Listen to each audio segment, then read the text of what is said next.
안녕하세요. 저는 코로나로 바뀐 생활, 넌 어떻게 살아가고 있니?를 주제로 발표하게 된 27기 알림이 김나림입니다. 반갑습니다. 안녕하세요. 일단 시작을 하기 전에 하나 말씀드릴게, 저희 알림이가 지금 녹화를 해서 올라갈 거니까 따로 녹화는 하지 않았으면 좋겠습니다. 그러면 이제 시작을 해보도록 하겠습니다. 아마 이 방에 들어오게 된 친구들은 코로나 때문에 고등학교 생활이 많이 변했을 텐데 그 변화 생활을 조금 잘 생활하기 위해서 어떻게 해야 되는지 궁금해서 들어온 친구들이 많을 거라고 생각을 해요. 그래서 저는 크게 네 가지 컨텐츠로 코로나와 학생생활 기록부, 그리고 온라인 수업, 시간 관리와 자기 관리, 코로나와 대인 면접 이렇게 크게 네 가지로 한번 발표를 준비를 해보도록 하겠습니다. 먼저 첫 번째는 코로나와 학생 생활 기록부입니다. 여기서 제가 처음으로 말씀드리고 싶은 건 바로 조급해하지 않기예요. 저도 고등학교 때 코로나를 같이 겪었던 사람의 입장으로서 굉장히 무섭게 많이 다가왔었거든요. 그렇지만 여러분들이 알아셔야 되는 게 제일 중요한 건 조급해하지 않는 마음을 가지고 그리고 자신의 자리에서 최선을 다하는 게 제일 중요하다는 걸 꼭 말해주고 싶었어요. 지금 이제 와서 생각을 하게 되니까 그때 막 조급해하는 것보다는 그냥 내가 할 수 있는 활동이 뭐지? 이렇게 생각하는 게 훨씬 큰 도움이 될 거라고 생각을 합니다. 그래서 그럼 지금부터 제가 실제로 학생 생활 기록부를 어떻게 채워 나가려고 했는지 그거에 대한 얘기를 한번 해보도록 하겠습니다. 코로나 때 가장 큰 장점이라고 생각하면 저는 이거는 큰 장점이라고 생각을 해요. 바로 시간 분배를 자율적으로 해서 내가 원하는 공부를 원하는 시간에 할 수 있다는 게 제일 큰 장점이라고 생각을 하는데요. 그래서 제가 실제로 학교를 다닐 때 나왔던 그런 증거 자료 이 정도로 생각해 주시면 되는데 왼쪽에 위에 있는 그림이랑 오른쪽 그림 같은 경우에는 제가 학교 생활을 할 때 실제로 문제를 풀었던 것들이에요. 왼쪽에 있는 건 화학 문제고 그다음에 오른쪽에 있는 건 수학 문제인데 사실 그냥 문제를 그냥 남들이 푸는 것과 똑같은 방법으로 풀었을 때는 학생생활 기록부에 기재되기가 조금 어렵잖아요. 그래서 저는 똑같은 문제를 풀더라도 다른 친구들이랑 다른 답을 내려고 노력을 했었어요. 예를 들어서 뭐 수학 문제는 방법을 조금 바꿔서 푼다든지 화학 문제는 다른 공식을 한번 사용을 해본다든지와 같이 자신만의 별해를 찾아서 발표를 하려고 노력을 했던 것 같습니다. 그래서 이렇게 뭔가 나만의 방법 예를 들어서 뭐 수학 같은 경우에는 뭐 경우의 수 같은 경우에는 굉장히 많은 해답이 나올 수 있잖아요. 그래서 나만의 방법을 통해서 풀었을 때 보고서 형식으로 선생님께 제출을 하니까 선생님께서 굉장히 흔쾌하게 친구들에게 발표할 기회를 주시기도 하더라고요. 그래서 저는 그렇게 발표하면서 학생생활 기록부를 채워나갔었고요. 그리고 왼쪽에 있는 밑에 두 그림은 보고서를 제가 작성했던 내용인데 맨 왼쪽에 있는 건 지금 보면은 화학 보고서고요. 오른쪽에 있는 건 이제 물리 보고서인데 화학 보고서 같은 경우에는 그냥 수업 시간에 배운 내용을 위주로 그냥 다 정리를 해서 딱 보고서를 제출했던 거고 오른쪽은 조금 물리적인 내용 중에서 좀 심화된 내용 이걸 공부를 해서 보고서를 작성했던 기억이 있습니다. 그럼 어떻게 보고서를 작성을 했는데 어떻게 작성이 되어 있는지 학생생활 기록부에 그걸 한번 보도록 할게요. 먼저 처음에는 수학 시간에 배운 윌리스 곱을 사용해서 스털링 근사에 대해서 증명을 하고 이를 정리해서 공유하는 모습을 보였다라고 나와 있죠. 그리고 두 번째는 온라인 쌍방향 실시간 수업 시에 자신의 학습 자료를 화면 공유하면서 설명하는 모습을 관찰하였다라고 나와 있어요.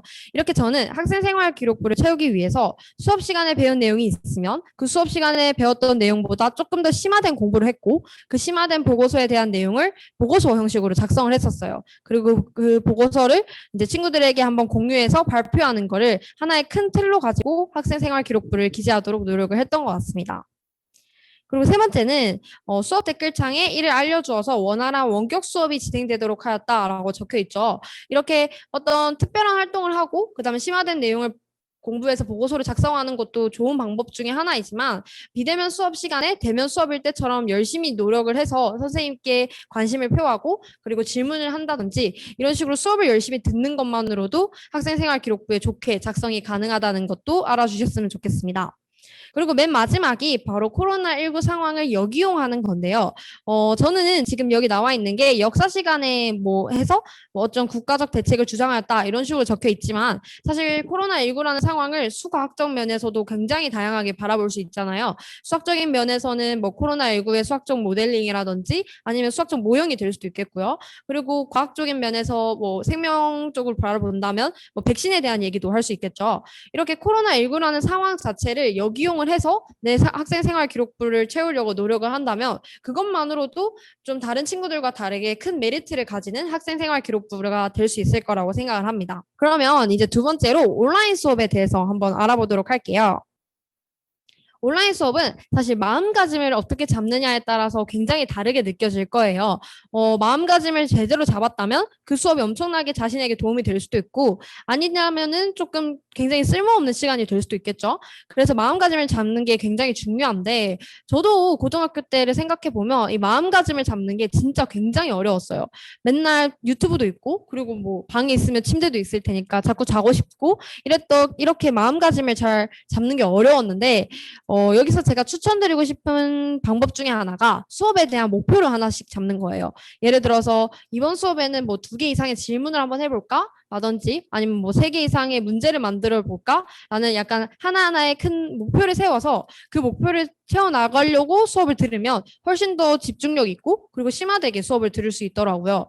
그렇지만 이렇게 뭔가 목표를 세우는 것도 한두 번은 쉽게 될 수 있는데 사실 매 수업마다 그렇게 목표를 잡는 게 어렵잖아요. 그래서 친구들이랑 같이 하면 이게 실천 가능성이 조금씩 더 올라가요. 그렇기 때문에 친구들이랑 같이 이번 시간에는 2개 이상의 질문을 한번 해보자. 이렇게 해서 공유를 해서 친구들이랑 같이 수업을 들으면 남의 친구가 낸 문제를 내가 풀어보기도 하고 그리고 내가 낸 문제를 친구들이 풀기도 하고 이런 식으로 온라인 수업을 들으니까 훨씬 더 집중력 있게 수업을 들을 수 있더라고요. 그리고 온라인 수업은 녹화가 가능하다는 것도 큰 장점 중에 하나예요. 물론 녹화된 강의라면 상관이 없겠지만 실시간으로 진행되는 수업 같은 경우에는 선생님께 꼭 양해의 말씀을 드리고 허락을 구한 후에 녹화를 해야 합니다. 저는 이렇게 어려운 내용을 배웠을 때 강의된 녹화를 꼭 2번 이상 돌려보려고 노력을 했었는데요. 처음 볼 때에는 이번 시간에는 이런 내용을 배우는구나 아니면 이번 시간에는 이런 공식에 대해서 알아보는구나 와 같이 뭔가 내용을 습득하는 형식으로 수업을 들으려고 했고요. 두 번째로 수업을 들을 때는 약간 질문을 던지는 형식으로 수업을 들었습니다. 왜 이 부분에서 이렇게 넘어가는 게 이유가 뭐지? 라든지 아니면 왜 이 공식에서 이런 상수를 사용한 거지? 이 상수는 도대체 뭐 하는 상수지? 이런 식으로 질문을 던지면서 수업을 들으려고 노력을 했던 것 같아요. 이 온라인 수업을 자신만의 방법으로 듣는 것도 너무 중요하고 그리고 가장 중요한 건 아마 이 남는 시간을 활용하는 거겠죠. 여러분들도 알다시피 사실 선생님들이 50분을 꽉꽉 채워서 수업을 잘 안 하시기도 하고 그리고 수업을 배속해서 듣기도 하잖아요. 그래서 남는 시간이 생각보다 굉장히 많은데 저도 처음에는 이 남는 시간을 굉장히 많이 허비했었어요. 유튜브도 보고 잠도 자기도 하고 뭐 다르게 놀기도 하고 이랬었는데 이 남는 시간이 굉장히 많다는 걸 알게 된 순간부터는 오히려 남는 시간이 더 집착해서 공부를 하게 되더라고요. 저는 사실 남는 시간이 쭉 있는 게 아니라 좀 짤막짤막하게 텀이 나서 있잖아요. 그래서 좀 고도의 집중력을 낼 수 있는 그렇게 뭔가 문제를 풀 수 있는 수학 문제나 물리 문제를 주로 풀려고 노력을 했었어요. 그렇게 고도의 집중력을 요구하는 문제를 푼 다음에 저녁 시간에는 좀 오래 앉아서 공부를 하다 보니까 그럴 때는 암기 과목을 공부하는 식으로 이렇게 남는 시간을 잘 활용해서 온라인 수업을 잘 들었던 것 같습니다. 그럼 세 번째로 이제 시간 관리와 자기 관리에 대해서 알아보도록 할게요. 아마 코로나 때는 아마 제일 중요한 게 이 시간 관리와 자기 관리일 거예요. 아침에 일어나서 내가 왜 공부를 해야 되지? 매일매일 똑같은 삶을 살면서 좀 회의감이 들기도 하고 우울함에 빠질 수도 있는데 이런 것들을 조금 극복해 나가기 위해서 제가 추천드리고 싶은 방법은 바로 월간 계획과 주간 계획을 세우는 방법입니다. 사실 조금 뻔한 얘기일 것 같기도 하고 그리고 왜 계획을 세우지? 이런 식으로 생각이 들 수도 있는데 하루에 계획이 있다는 게 아침을 조금 더 활기차게 시작을 하고 그리고 마무리할 때도 그래도 내가 했던 거를 한번 확인해 보면 훨씬 더 뿌듯하게 하루를 마무리할 수 있더라고요. 그래서 저는 이 별거 아닌 것 같아도 하루하루 계획을 세우는 방법을 추천을 드립니다. 사실 월간 계획은 뭐 내가 이 문제집 여기까지 풀어야겠다 이런 게 가능한 게 아니잖아요. 그래서 조금 큰 틀로 이번 달에는 한번 이런 내용을 공부를 해볼까? 라든지 아니면 뭐 이번 달에는 이런 책을 한번 읽어볼까? 같이 좀 큰 틀을 잡으려고 노력을 했었고요. 주간 계획은 저는 조금 자세하게 잡으려고 했었는데요. 일요일 저녁에 그 다음 주 월요일부터 일요일까지 계획을 하나하나 다 세워놨었습니다. 자세하게 보이진 않겠지만 이 세 가지 그림이 제가 실제로 고등학교 때 작성했던 플래너예요. 좀 자세하게 들여다보면 저는 공부하는 시간을 크게 네 가지 차시로 나누어 두었어요. 이 차시로 나누어 두는 게 무슨 의미냐? 이 하나하나 차시 사이에 10분간 쉬는 시간을 두었습니다. 물론 이건 친구들마다 다를 거예요. 누구는 오래 앉아서 쭉 공부하는 게 도움이 될 수도 있겠지만 저 같은 경우에는 그렇게 공부를 하다 보면 조금 집중이 잘 안 되더라고요. 집중도 잘 안 되고 재미도 없고 그랬던 것 같아서 뭔가 10분씩 쉬는 시간을 가지면서 공부를 했었습니다. 그리고 이 10분씩 쉬는 시간도 차시마다 조금 새로운 공부를 했었어요. 이번 차시에 내가 수학 공부를 했으면 다음 차시에는 물리 공부를 한다든지 그리고 물리 공부를 했으면 뭐 화학 공부를 한다든지 이런 식으로 조금 다양한 방법의 공부를 했었고요. 다양한 과목의 공부를 했었고요. 그렇게 하니까 훨씬 더 집중력 있고 또 재미있게 공부를 할 수 있더라고요. 그래서 이렇게 자신만의 방법을 찾아서 시간 관리를 잘 해주는 것도 중요하다고 생각을 합니다. 그리고 자기 관리는 아마 코로나뿐만 아니라 언제든지 제일 중요하기도 한데 코로나 때는 오히려 더 나갈 수 있는 범위가 작고 운동할 수 있는 범위가 작잖아요. 그래서 자기 관리를 조금 더 집중력 있게 잘 챙겨줘야 합니다. 그래서 매일매일 삼시세끼를 잘 챙겨 먹고 그리고 운동을 할 때에도 매일매일 1시간씩 땀을 흘리면서 운동을 하기에는 누구나 힘들 거예요. 저 또한 그랬기 때문에 조금 매일 운동을 할 때는 가벼운 운동, 예를 들어서 산책을 한다든지 아니면 뭐 스트레칭을 하고 잔다든지 이런 식으로 좀 간단한 운동을 하려고 했었고요.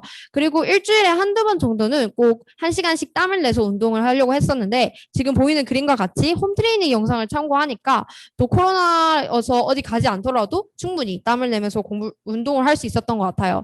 이렇게 자기 관리를 조금 건강하게 잘 지켜서 해주는 것도 코로나 시국에 굉장히 중요하다고 생각을 합니다. 하지만 이런 시간 관리와 자기 관리를 잘 해내더라도 언제든지 조금 우울함에 빠질 수 있어요. 저도 매일 왜 공부해야 되는지 모르겠고 이런 순간들이 막 찾아왔었는데 그런 순간들이 찾아오지 않게 하기 위해서는 이런 관리를 잘 지키는 것도 물론 중요하지만 뭔가 자신의 분위기를 환기시킬 수 있는 그런 활동들을 하는 것도 중요해요. 저는 잠을 굉장히 좋아했기 때문에 뭐 한 달에 한 번, 일주일에 한 번쯤은 꼭 내 마음대로 하루는 다 잘 수 있는 그런 날을 만들기도 했었고 그리고 맛있는 걸 먹는 걸 워낙 좋아해서 맛있는 거 먹으러 가는 날 이렇게 적어두기도 했었습니다. 그런 식으로 자신만의 뭔가 활기참을 다시 되찾을 수 있는 그런 활동들을 하는 것도 중요하다고 생각을 합니다. 그럼 마지막으로 이제 코로나와 대인 면접에 대해서 알아보도록 할게요. 사실 이 내용은 아직 고등학교 2학년 친구들이고 조금 멀게 느껴질 수도 있고 그리고 코로나라는 게 얼른 끝나서 이런 방법이 그렇게 큰 도움이 되지 않기를 원하지만 그래도 한번 다뤄봐야 되지 않을까 싶어서 내용을 넣어봤습니다. 코로나와 대인 면접을 시작을 하게 되면 사실 제일 중요한 게 바로 이 대인 면접 방법을 확인하는 거예요. 저도 이제 코로나와 겹치면서 면접을 시작했던 입장으로서 제가 여러 대학을 이제 면접을 다녔었는데 그 중에서 대면 면접으로 예정되어 있었던 면접들이 비대면 면접으로 바뀌기도 했었고 그리고 면접의 내용도 막 바뀌기도 했었어요. 그렇기 때문에 이 대학별로 코로나 상황에 따라서 면접의 방식을 바꾸기도 하고 내용을 바꾸기도 해요. 그래서 수시로 대인 면접 방법을 확인하는 것이 굉장히 중요합니다. 그렇게 해서 이제 면접을 시작하게 되면 면접은 크게 두 가지로 아마 느껴질 텐데 서류형 면접과 수학형 면접으로 나뉘게 됩니다. 서류형 면접은 친구들도 잘 알다시피 학생생활 기록부나 자기소개서를 토대로 면접을 진행을 합니다. 여기서 제가 드리고 싶은 팁은 제가 준비를 했을 때는 학생생활 기록부와 자기소개서를 딱 뽑아두고 뭔가 내가 사용한 단어 하나하나를 형광펜으로 색칠을 했었어요. 내가 뭐 수학적인 내용에서 어떤 공식을 사용했으면 그 공식에 대해서 딱 밑줄을 그어놓고 그 공식이 무엇인지에 대한 정의를 딱 적어준 뒤에 그리고 내가 어떤 활동을 했었는지 한두 문장으로 정리를 해서 적어두었습니다. 근데 이 한두 문장으로 정리하는 과정이 굉장히 중요한데 사실 고등학교 1학년 때 내가 뭘 했는지 잘 기억이 안 날 때가 굉장히 많아요. 그렇기 때문에 그 내용을 공부를 다시 한번 해보면서 이때 이런 활동을 했었지, 이런 연구를 했었지 하면서 딱 한두 문장으로 요약을 한 뒤에 그리고 그 활동을 통해서 내가 느낀 점을 딱 적어두는 걸로 그런 식으로 해서 하나의 파일로 만들었습니다. 사실 고등학교 시절 전부 다를 그런 식으로 파일로 만들면 굉장히 내용이 많아요. 그렇지만 이렇게 한 번쯤은 딱 해두면 이 서류형 면접에 굉장히 큰 도움이 되기 때문에 꼭 해보는 거를 추천을 드립니다. 그리고 수과학 면접 같은 경우에는 약간 수과학적 개념을 묻고 그리고 그 개념에 대한 문제를 풀이하는 그런 형식으로 면접이 진행이 될 텐데 이걸 대비하기 위해서는 저는 고등학교 1학년 때부터 졸업할 때까지 제가 배웠던 수과학적 모든 개념을 딱 정리를 했었고요. 그 개념을 토대로 많은 문제를 풀어봤던 것 같습니다. 그리고 이제 비대면 면접으로 진행을 하게 되면 사실 확인해야 할 점이 굉장히 많아요. 비대면 면접에서는 보이는 모습이 딱 카메라를 통해서 보이는 모습이잖아요. 대면 면접은 입학사정관님께 보이는 게 저희 전체적인 모습이 보이지만 또 비대면 면접은 그렇지 않으니까 확인해 줘야 할 점이 많은데 예를 들어서 빛의 조명은 어떻게 들어오고 있는지 또는 표정과 제스처는 잘 하고 있는지 그리고 어떤 옷을 입는 게 가장 인상이 좋아 보이는지 이런 것들을 계속 확인하면서 바꿔줘야 합니다. 이렇게 비대면 면접을 조금 준비를 하기 위해서는 물론 친구들이나 선생님과 함께 모의 면접을 계속해서 보는 것도 너무너무 중요하지만 제가 생각하는 그런 것보다 더 중요한 게 자신의 모습을 자신이 확인을 하는 거예요. 그래서 저희가 추천드리고 싶은 게 카메라를 딱 켜서 내 모습을 녹화를 하면서 말하는 연습을 계속해서 그 녹화된 영상을 돌려보면서 내가 이렇게 하고 있구나는 걸 알고 이런 점은 고쳐야겠다 했을 때 그런 점을 계속 고쳐나가는 것이 무엇보다 중요합니다. 그래서 이제 마지막으로 한번 정리를 해드리도록 할게요. 첫 번째는 코로나와 학생생활기록부일 때는 학생생활기록부를 조급해 하지 않고 자신의 최선을 다해서 뭔가 채워나갈 수 있는 방향으로 해야 되고요. 이 방법들이 뭐 수업을 열심히 듣는다든지 또는 심화된 공부를 해서 보고서를 작성한다든지 이런 다양한 방법들이 될 수 있다는 거 알아줬으면 좋겠고 그리고 온라인 수업 같은 경우에는 자신만의 중요한 방법을 찾는 게 제일 괜찮아요. 왜냐하면 수업이 학교마다 어떻게 진행되는지가 다르잖아요. 제 수업은 제가 실시간 강의를 녹화해서 2번 이상 돌려볼 수 있지만 또 다른 친구들은 아닐 수도 있으니까 자신만의 방법을 잘 찾아서 수업에 집중력 있게 들었으면 좋겠고 그래도 모든 친구들이 공통점으로 해당되는 게 남는 시간을 활용하는 거잖아요. 그래서 이 남는 시간을 꼭 잘 활용해서 공부에 큰 도움이 되기를 바라고요. 이제 시간 관리와 자기 관리는 코로나 시대 때 가장 중요한 것 중에 하나라고 생각을 해요. 그래서 코로나 시국에도 자신만의 잘 방법을 찾아서 번아웃 오지 않고 우울함에 빠지지 않고 공부를 꾸준하게 잘 해나갔으면 좋겠습니다. 그리고 코로나와 대인 면접 같은 경우에는 아까도 말씀드렸다시피 뭐 이게 코로나가 끝나서 별로 도움이 안 되는 팁이 되었으면 너무너무 좋겠지만 그래도 한 번쯤은 들어볼 만한 내용이라서 알아뒀으면 좋겠고 그리고 꼭 자신만의 방법이 아니라 수강 면접과 이제 아까 말씀드렸다시피 서류형 면접을 잘 준비를 해서 꼭 좋은 결과가 있기를 바라겠습니다. 이렇게까지 해서 제가 준비한 내용은 여기까지이고요. 지금부터는 이제 질문을 받아볼 건데 혹시 질문이 있으면 언제든지 마이크 켜서 저한테 질문을 해주면 감사하겠습니다.